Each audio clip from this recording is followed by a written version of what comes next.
हाँ, तो आज ये अपना चैप्टर कंप्लीट हो जाएगा पॉपुलेशन वाला, जो इंडियन ज्योग्राफी का पार्ट है, जो भारत की जनसंख्या के बारे में, पॉपुलेशन के बारे में अपन पढ़ रहे थे, डिस्ट्रीब्यूशन, उनका ग्रोथ रेट, ये सब अपन पढ़ी थी। बहुत टॉप मोस्ट का ये चैप्टर है। और मेरी बात को ध्यान से आपको समझना है कि जो ये पॉपुलेशन वाला चैप्टर है ना, ये इतना इम्पोर्टेंट चैप्टर है, कॉम्पिटिटिव एग्जाम के अंदर सीधे सीधे क्वेश्चन आपके इसी बुक से आ रहे हैं। अगर दोनों पॉपुलेशन वाले, चाहे वो अपने मानव भूगोल का जो पढ़ा था, ठीक है, मानव भूगोल यानी कि ह्यूमन ज्योग्राफी वाला चैप्टर जो पढ़ा था, वो इसी के साथ, इसीलिए मैंने पढ़ाया था कि ये दोनों अगर आपने पॉपुलेशन कंप्लीट कर ली तो बहुत ही ज़बरदस्त तैयारी आपकी होने वाली है। और ये जो बुक इस चैप्टर का जो अपन पढ़ रहे हैं, इंडिया पीपल एंड इकोनॉमी वाला, इंडिया पीपल एंड इकोनॉमी वाला, यानी कि भारत के लोग और उनकी अर्थव्यवस्था वाला एंड अर्थव्यवस्था वाला, ये जो बुक है, इस बुक की जो है ना, ये पूरी की पूरी इंडियन ज्योग्राफी है। मतलब ये पूरी इंडिया की पॉपुलेशन के बारे में आपको बता रहा है, मतलब भारतीय जनसंख्या के बारे में बता रहा है कि भारत की कौन सी जनसंख्या कहाँ कहाँ रहती है, किस स्टेट में रहती है, कितना रहती है। तो इसलिए बहुत ही इंपॉर्टेंट है। और ये देखिए, मैं कह रहा हूँ आप कोई भी नौकरी के एग्जाम का पेपर सोल्व कर लेना, पॉपुलेशन से क्वेश्चन आपका इनसे बाहर नहीं जाएगा। बहुत ज़बरदस्त, सिर्फ जनसंख्या की बात कर रहा हूँ मैं। तो तगड़ी तैयारी होने वाली है, बड़े तन मन से पढ़ो, बहुत परफेक्टली आपको नोट्स मिल रहे हैं, उनका आपको बेनिफिट लेना है, ठीक है। तो आज की क्लास भी फिर इंपॉर्टेंट है, थ्योरी ज़्यादा है, इसलिए ध्यान से समझेंगे। अपन बात करते हैं आज के सेशन की, वो है पॉपुलेशन कंपोजिशन, जनसंख्या का संगठन। वेरी इंपॉर्टेंट, पहले इसकी बात को समझना कि जनसंख्या संगठन होता क्या है।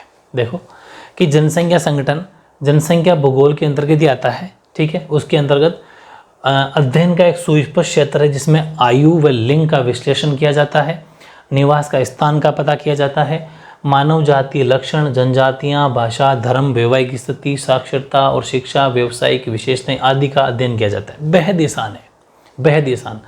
जैसे कि पॉपुलेशन की काउंटिंग जब होती है, जनसंख्या जब मतगणना जनगणना जब होती है, उस टाइम पर क्या पता किया जाता है, वहाँ आते हैं, वो देखते हैं कि पहली बात तो ये कि एज क्या है, लिंग का पता करते हैं।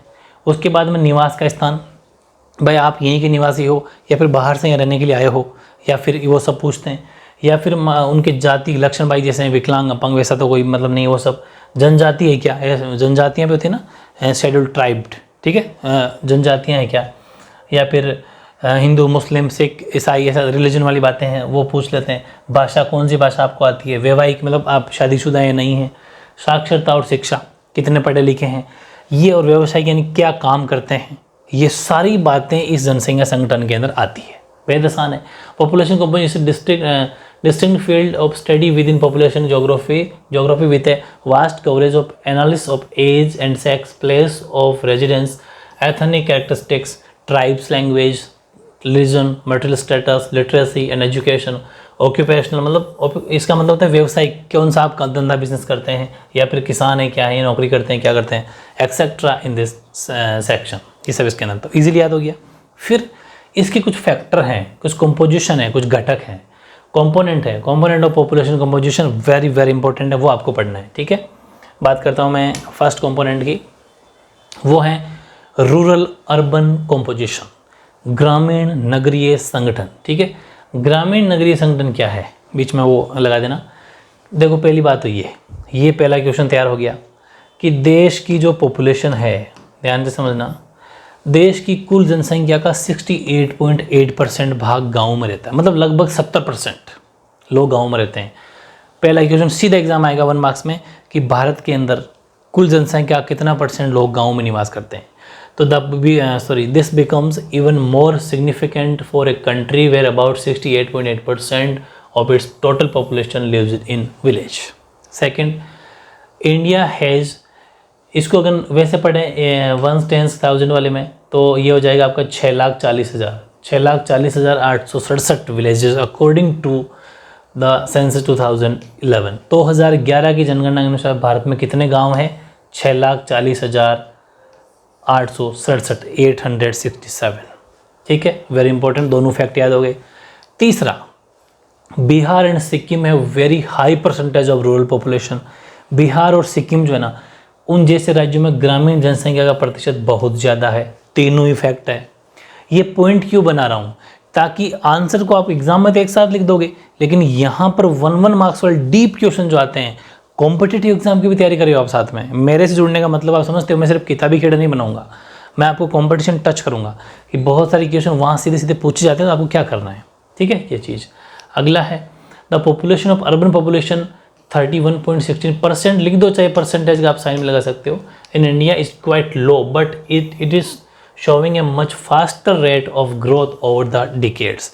यानी कि नगरीय जनसंख्या का अनुपात मात्र इतना ही है भाई, लगभग इतना परसेंट तो गाँव में रहते हैं, 68% बचा कितना 30% के समथिंग 31%। ये काफ़ी कम लगता है आपको, निम्न है, लेकिन पिछले दशकों के अंदर है ना, नगरों की जनसंख्या में बहुत भयंकर वृद्धि हुई है। गाँव से लोग शहरों की तरफ आने लग गए हैं पिछले 10 साल में।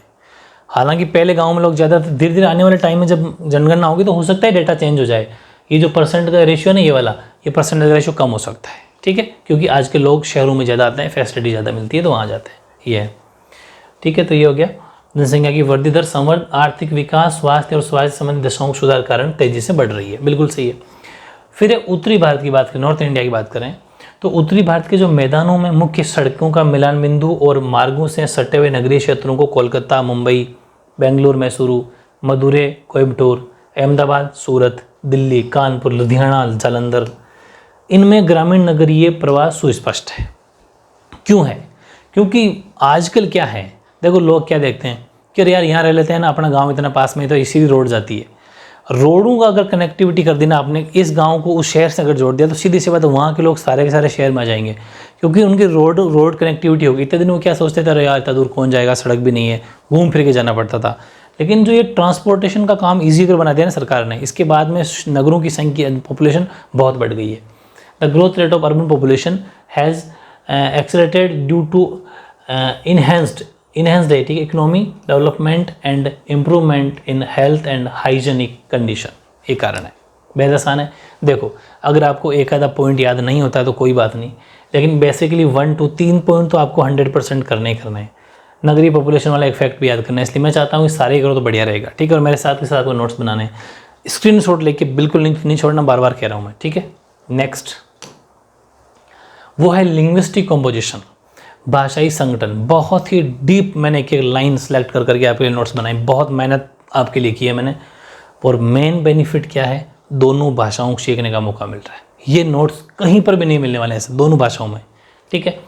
लिंग्विस्टिक अपन अगर बात करें तो देखो मैं बता दूं, India is a land of linguistic diversity. Bharat एक भाषाई विविधता वाली भूमि है, सब जानते हो भारत में कितने तरह की भाषाएं बोली जाती है। Second, in the context of modern India there are about 22 scheduled language. आपको पता है ना, हमारे संविधान के अंदर 8वीं अनुसूची जो है, ठीक है, 8वीं अनुसूची, 8वीं जो लिस्ट है उसके अंदर हमारी जो है इसको भाषा को जोड़ा गया है, और 22 भाषाओं को हमारे देश के अंदर जो है वो मान्यता मिली हुई है, ठीक है, ये ध्यान रखना।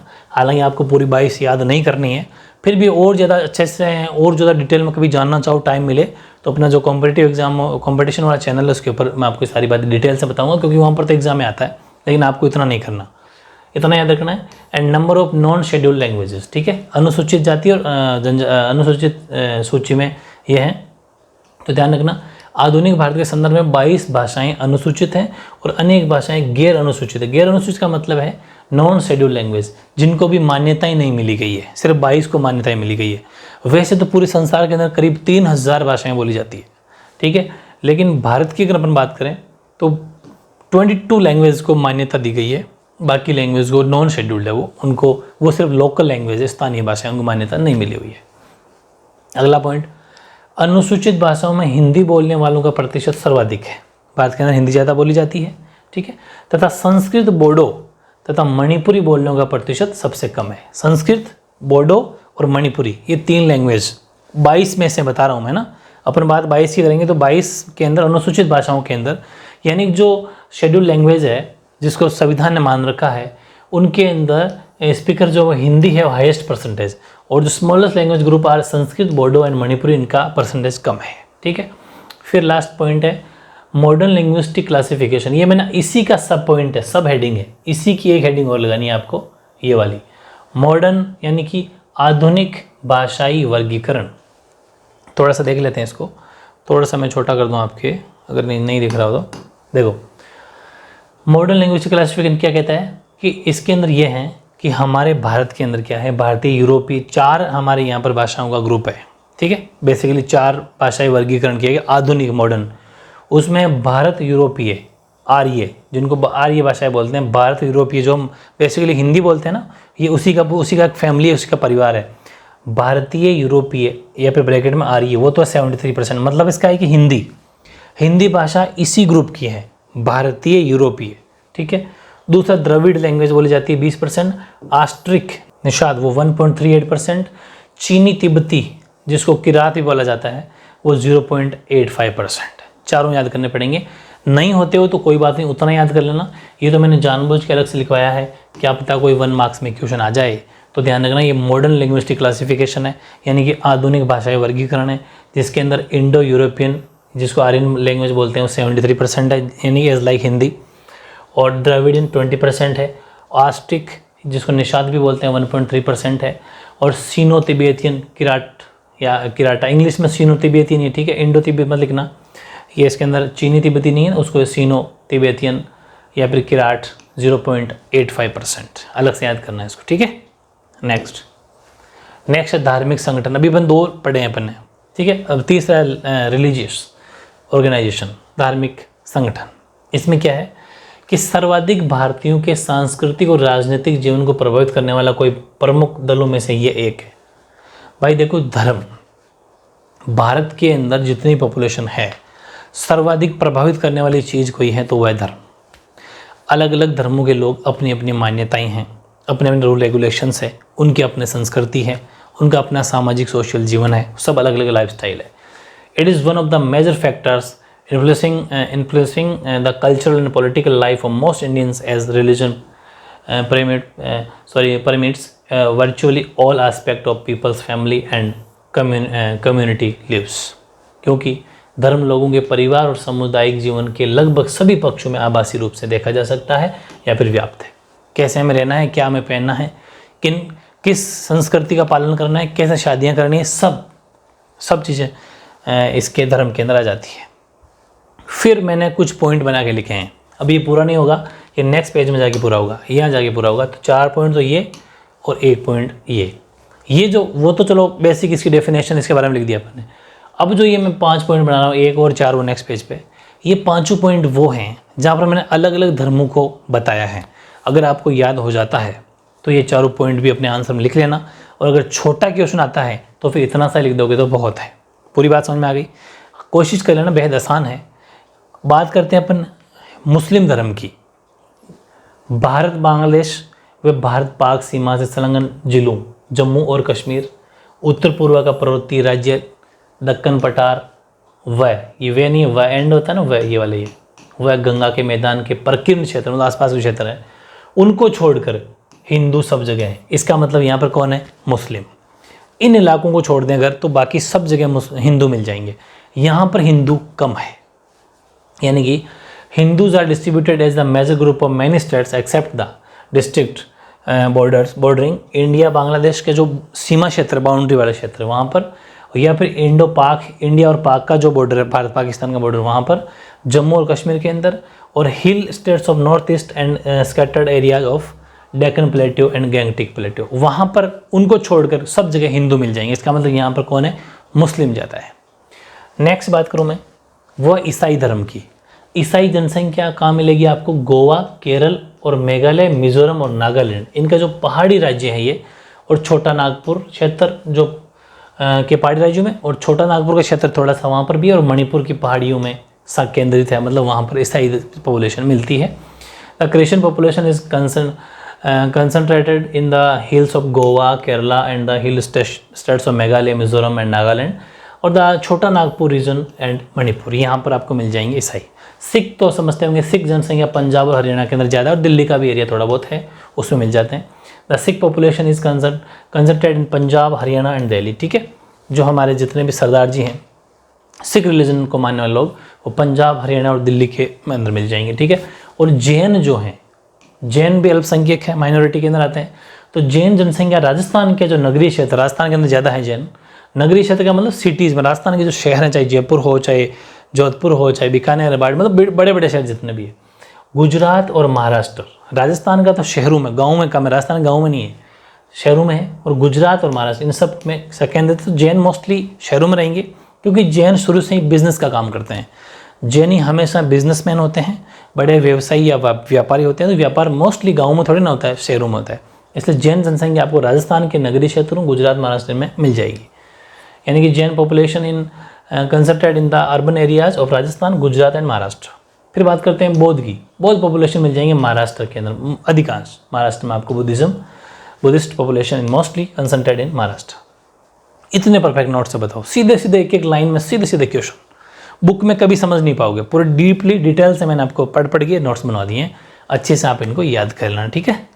ओके, नेक्स्ट है श्रमजीवी जनसंख्या का संगठन, कॉम्पोजिशन ऑफ वर्किंग पॉपुलेशन। ये चौथा और लास्ट संगठन है इसका। 4 संगठन पढ़े अपने, ठीक है, एक बार देख सकते हैं आप चाहो तो। देखो, फर्स्ट था ग्रामीण नगरीय संगठन, सेकंड लिंग्विस्टिक यानी कि भाषाई संगठन, तीसरा धार्मिक यानी कि रिलीजियस, और चौथा जो है अपना वो है श्रमजीवी यानी कि जो कितनी ऐसी पॉपुलेशन जो काम करती है, वर्किंग पॉपुलेशन, ठीक है, वो देखते हैं। तो आर्थिक स्थिति की दृष्टि से भारत की जनसंख्या को 3 वर्गों में बांटा जाता है, जिनके नाम है मुख्य श्रमिक, सीमांत श्रमिक और अश्रमिक। तीनों की डेफिनेशन इस पॉइंट में नहीं लिखनी, अलग से लिखवाऊंगा अभी। सीमांत क्या होते हैं, मुख्य श्रमिक क्या होते हैं, अश्रमिक क्या होते हैं। ध्यान रखना कि भारत के अंदर आर्थिक दृष्टि से काम करने वाले 3 तरह के श्रमिक है, मुख्य, सीमांत और मुख्य का मतलब जिनको 183 डेज या फिर 6 महीने के लिए काम मिल जाता है, वो मुख्य श्रमिक होते हैं। सीमांत जिनको 183 डेज या फिर 6 महीने से कम काम मिलता है, और अश्रमिक जिनको कोई काम ही नहीं मिलता, फ्री ठल्ले ही बैठे हैं, निठल्ले बैठे, उनके पास काम है ही नहीं, करना तो चाहते हैं लेकिन काम नहीं है, ठीक है।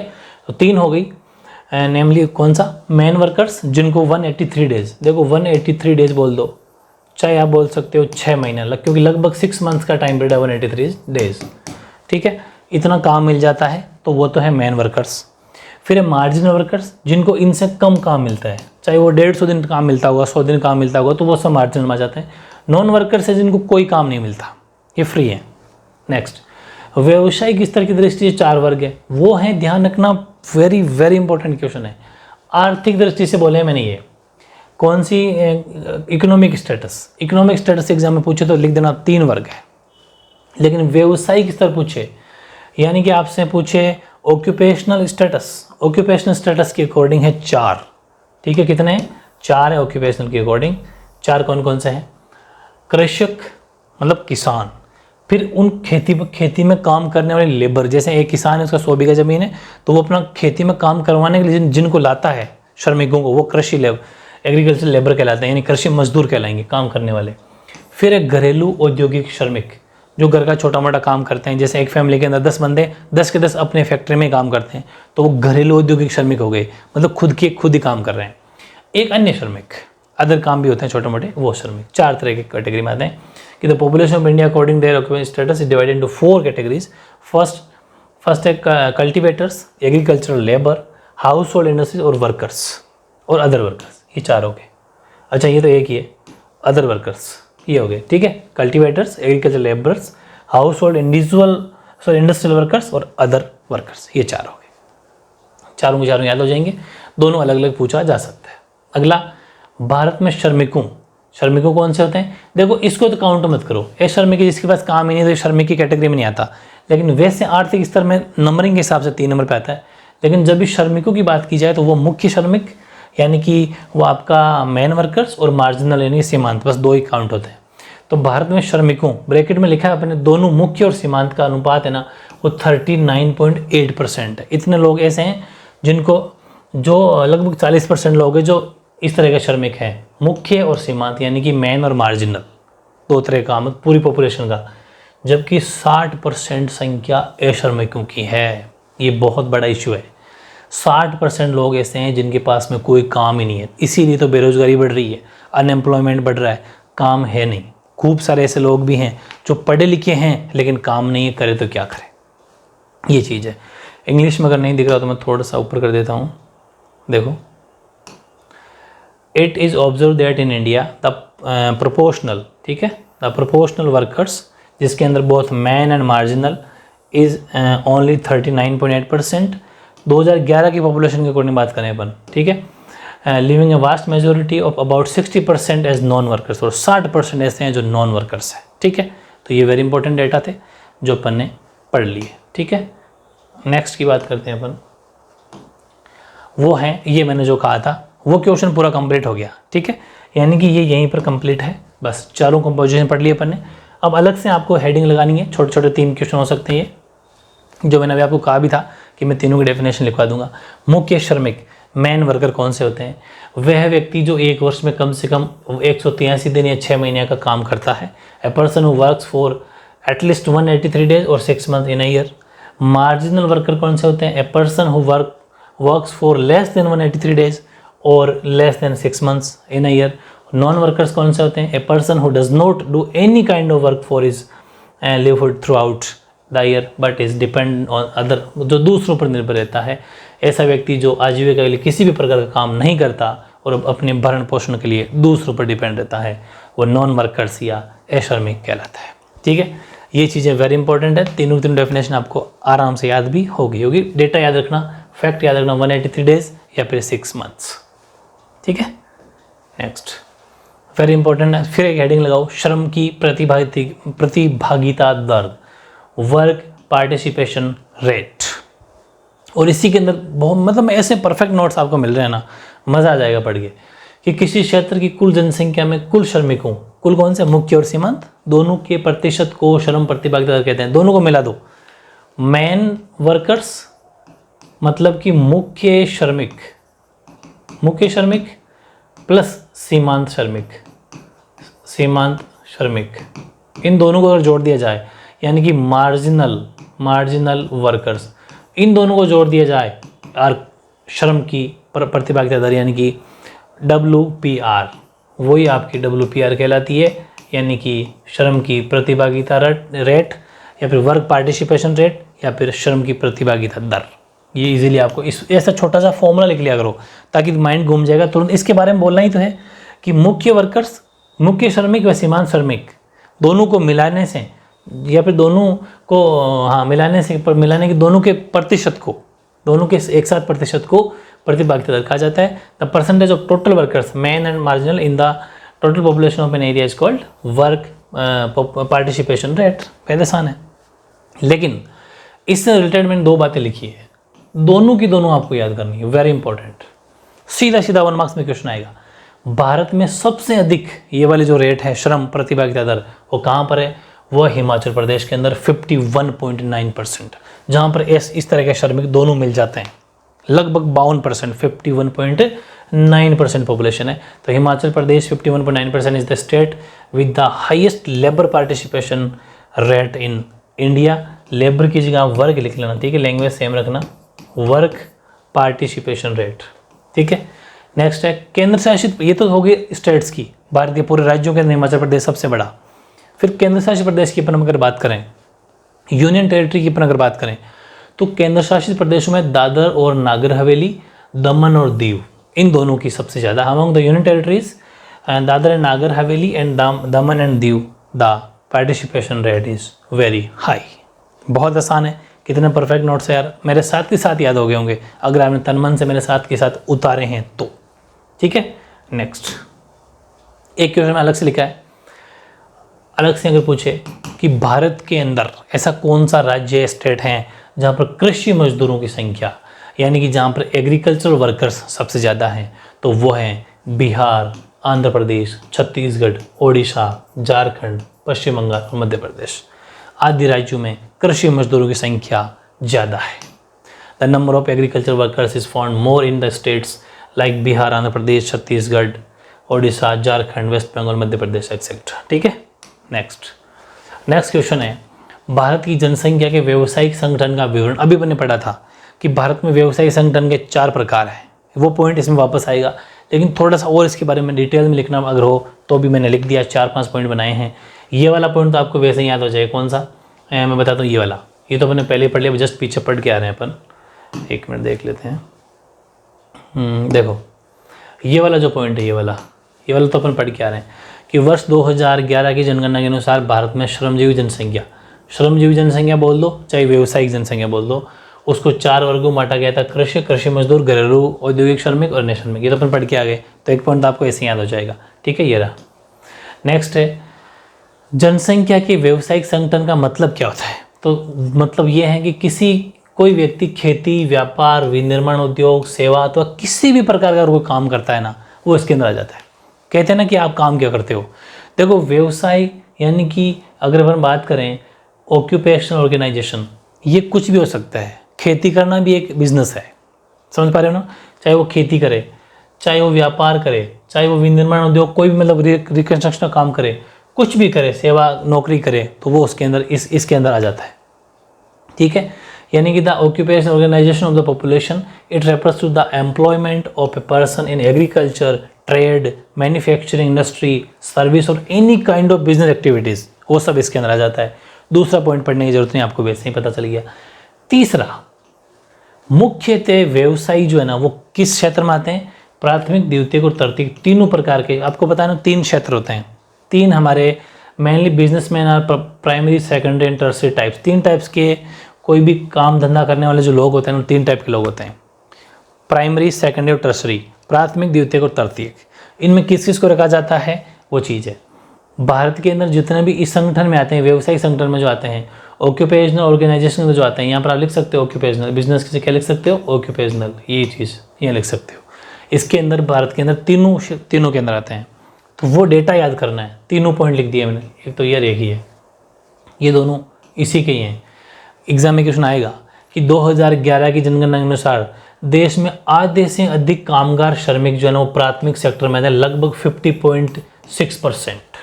Very important. एग्जाम में क्वेश्चन क्या आएगा कि भारत के अंदर जो वर्कर हैं या फिर वर्किंग पॉपुलेशन जो है, श्रमिक जनसंख्या जो है या फिर कामगार जो श्रमिक हैं, उनका परसेंटेज कितना है। क्योंकि आपसे पूछेगा 2011 की जनगणना के अनुसार, 21 वाले भी नहीं आई, तो आपको लिखना है 54.6%। प्राथमिक है ये, ठीक है, प्राइमरी। अकॉर्डिंग टू, यहाँ से देखो, according to 2011 census, more than half of the workers in the country were engaged in the primary sector, 54.6%। फिर बात करते हैं द्वितीय क्षेत्र की, 38% श्रमिक द्वितीय क्षेत्र में और 41.6% टर्सरी सेक्टर के अंदर काम करते हैं। 38% of workers were engaged in the secondary sector and 41 tertiary. ये 40 जो तीसरा सेक्टर होता है वो सेवा का होता है। सेवा का मतलब सर्विस का। इतने लोग भारत के अंदर नौकरी करते हैं, इतने लोग, ठीक है। फर्स्ट के अंदर सब आ जाते हैं, किसान, जितने भी छोटे मोटे काम करने वाले, और ये है बिजनेसमैन। द्वितीय के अंदर कौन आता है, बिजनेस व्यापारी। सिंपली आपको मैं सिखा दूं, प्राथमिक सेक्टर के, हालांकि वो आपके है नहीं इतना बड़ा, लेकिन फिर बता दूं, प्राथमिक क्षेत्र यानी कि अपन बात करें प्राइमरी सेक्टर, उसके अंदर आते हैं जितने भी छोटे बड़े व्यापारी, किसान, ये सब आ जाते हैं। सेकेंडरी के अंदर बड़े व्यवसायी आते हैं, व्यापारी, बिजनेसमैन, जो मात्र 3.8% है। और थर्ड के अंदर आते हैं सर्विस वाले, जितने भी नौकरी, टर्सरी सेक्टर, तृतीय क्षेत्र, नौकरी जितने भी करते हैं सब नौकरी वाले टर्सरी में आते हैं, जो लगभग कितना परसेंट है, वो आपका परसेंट है 41.6%, ठीक है। 41 है, यहाँ पर दिख नहीं रहा हो तो 41.6%, ठीक है, वेरी इंपॉर्टेंट। और अच्छा, एक पॉइंट और रह गया, ये भी लिख लेना। लिंग के आधार पर अगर अपन बात करें तो लिंग के आधार पर अगर हमने तुलना करी तो हमें ये पता चला कि तीनों क्षेत्रों में, प्राथमिक, द्वितीय, तृतीय, प्राइमरी, सेकेंड, टर्सरी, इसमें स्त्री श्रमिकों की संख्या कम थी और पुरुषों की ज़्यादा थी। मतलब स्त्री पुरुष जो फीमेल वर्कर हैं, जेंडर की अपन बात, compare on the basis of gender, the number of male worker in all 3 sector is higher than that of female workers. यानी कि महिलाओं की श्रमिकों की संख्या से पुरुष श्रमिकों की संख्या ज़्यादा थी। वो तो वैसे ही आपको पता है ही, पुरुष ज़्यादा इंडिया के अंदर वर्कर में। एक, अब ये मैंने 4 क्वेश्चन लिए लगातार, चारों है, ये सेकंड है, ये थर्ड है और ये आपका फोर्थ है, ठीक है, ये ध्यान रखना। ये चारों क्वेश्चन आपके जो चैप्टर खत्म होता है ना बुक में, उस बुक के पीछे वाला है। सेकंड के शायद चारों पार्ट है, फर्स्ट, सेकंड, तीसरा और चौथा, चारों करवा दिया मैंने, ठीक है। चारों वैसे मिलते जुलते ही थे लेकिन थोड़े डिफरेंट है लैंग्वेज वगैरह, तो मैं सोचा लिख के दे दूँ आपको। पहला कि भारत के अत्यंत उष्ण व शुष्क तथा अत्यंत शीत व आर्द्र प्रदेशों में जनसंख्या घनत्व निम्न है। इस कथन के दृष्टिकोण से जनसंख्या के वितरण में जलवायु की भूमिका को स्पष्ट कीजिए। Very hot and dry and very cold and wet region of India have low density of population. In this light explain the role of climate on the distribution of population. इसको आपको इस दृष्टिकोण के अकॉर्डिंग आपको answer देना, ये book में question पूछा था। तो देखो वैसे तो आपको ये आता होगा कि भारत में ऐसा अगर होगा जहाँ पर ज़्यादा गर्मी पड़ेगी, अत्यंत उष्ण और ज़्यादा ठंड पड़ेगी, तो वहाँ के अत्यंत शीतल आर्द्र प्रदेशों में मूलतः स्वास्थ्य पर जलवायु का अभाव होता है। सीधी सी बात है, क्लाइमेट जो वहाँ का है वो वहाँ के लोगों को सूट नहीं करेगा, ठीक है। तो इस वजह से यहाँ उच्च तथा अत्यंत निम्न तापमान रहता है, कभी तो ज़्यादा या फिर बिल्कुल ही कम टेम्परेचर रहता है। जल वहाँ पर प्रॉपर तरीके से पानी मिलता नहीं है, कृषि योग्य भूमि नहीं है, भारी वर्षा होती है कभी, या फिर बिल्कुल ही बहुत बेकार होता है, जो वहाँ की रुग्ण जलवायु है, मतलब क्लाइमेट बहुत बेकार है। इस वजह से जनसंख्या घनत्व वहाँ पर कम पाया जाता है, सिंपल, ठीक है। उपस्थित जनसंख्या घनत्व पाया जाता है, यानी कि the extremely hot and dry and extremely cold wet region of India basically lack a healthy climates. Population is found here due to high and very low temperature, non-availability of water, lack of arable land, heavy rainfall, presence of sick. इस वजह से इसने पूछा ना कि जनसंख्या वितरण भूमि को स्पष्ट करना आपको घनत्व निम्न क्यों है, तो इस वजह से वो जनसंख्या घनत्व लिखा नहीं है, लिख लिया निम्न पाया जाता है, ठीक है, निम्न पाया जाता है।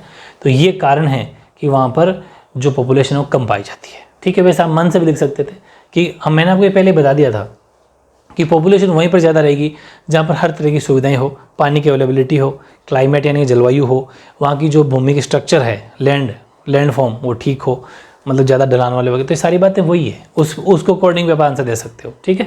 लेकिन फिर मैंने आपको ये लिख दिया है। अगला, भारत के किन राज्यों में विशाल ग्रामीण जनसंख्या है? इतनी विशाल ग्रामीण जनसंख्या के उत्तरदायी को एक कारण लिखो। हालांकि ये तो आपको पता था कि किन में गाँव की पॉपुलेशन ज़्यादा, मैंने लिखवा दिया था, लेकिन एक कारण भी पूछा था, इसलिए मैंने सोचा ये भी लिखा देता हूँ कि which states have large rural population in India, कि one reason for such large rural population.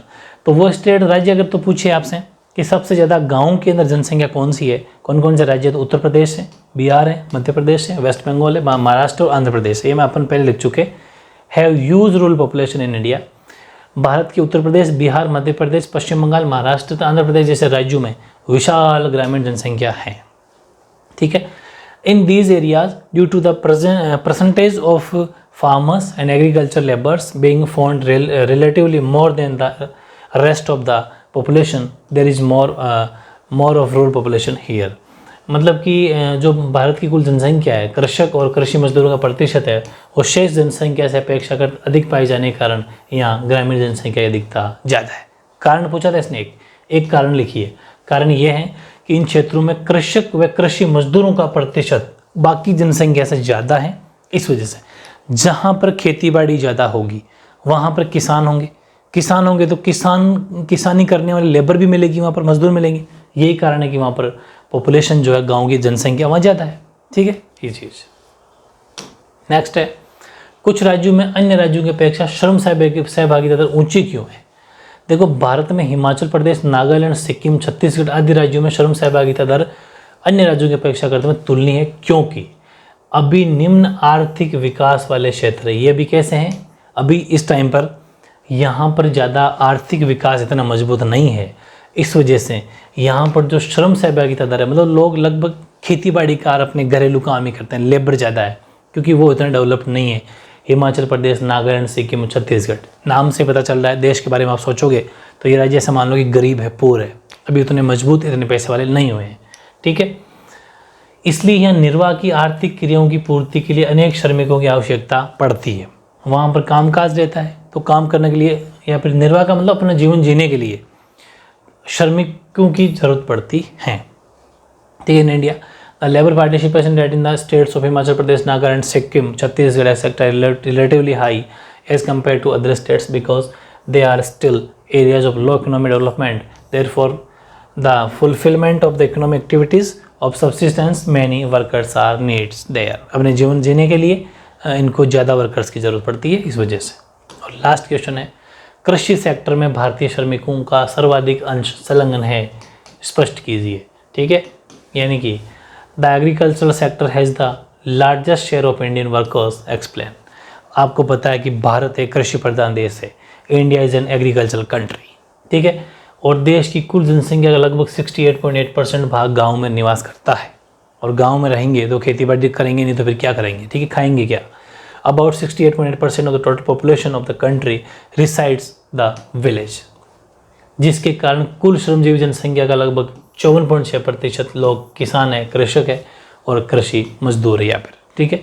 इस वजह से due to which about 54.6% of total working population are farmers and agriculture labours, it is clear from this that the largest share of Indian workers is engaged in agricultural sector. इससे स्पष्ट है कि भारतीय श्रमिकों का सर्वाधिक अंश कृषि सेक्टर में काम करता है या फिर कृषि सेक्टर के अंदर संलग्न है। संलग्न मतलब काम करता है। इस तरीके से मैंने बहुत तगड़ी मेहनत करके आपके चैप्टर करवा दिए आपको कंप्लीट। अब आपको तैयार रहना है टेस्ट के लिए, जो लाइव टेस्ट होगा, ठीक है। लाइव टेस्ट के लिए आप तैयारी कर लेना। जल्दी मैं आपको बता दूंगा कब आपका टेस्ट होने वाला है। बहुत टॉप लेवल का टेस्ट होगा, एक लाइन टू लाइन खोद के टेस्ट बना के लाऊंगा, क्योंकि फैक्ट वाला चैप्टर है। बहुत मज़ा आएगा आपको भी, क्योंकि जब अपन सही आंसर देते हैं तो कॉन्फिडेंस अलग ही लेवल का होता है और हमारी तैयारी से भी उसे पता चलता है कि हाँ यार अपनी तैयारी अच्छी हो रही है या फिर अच्छी नहीं हो रही। वो सब उसी टेस्ट से ही पता चलता है, ठीक है। इस तरीके से अपने ज्योग्राफी का चैप्टर आज कंप्लीट, पॉपुलेशन से रिलेटेड दोनों चैप्टर पर दोनों बुकों के कंप्लीट कर लिए, ठीक है। ओके।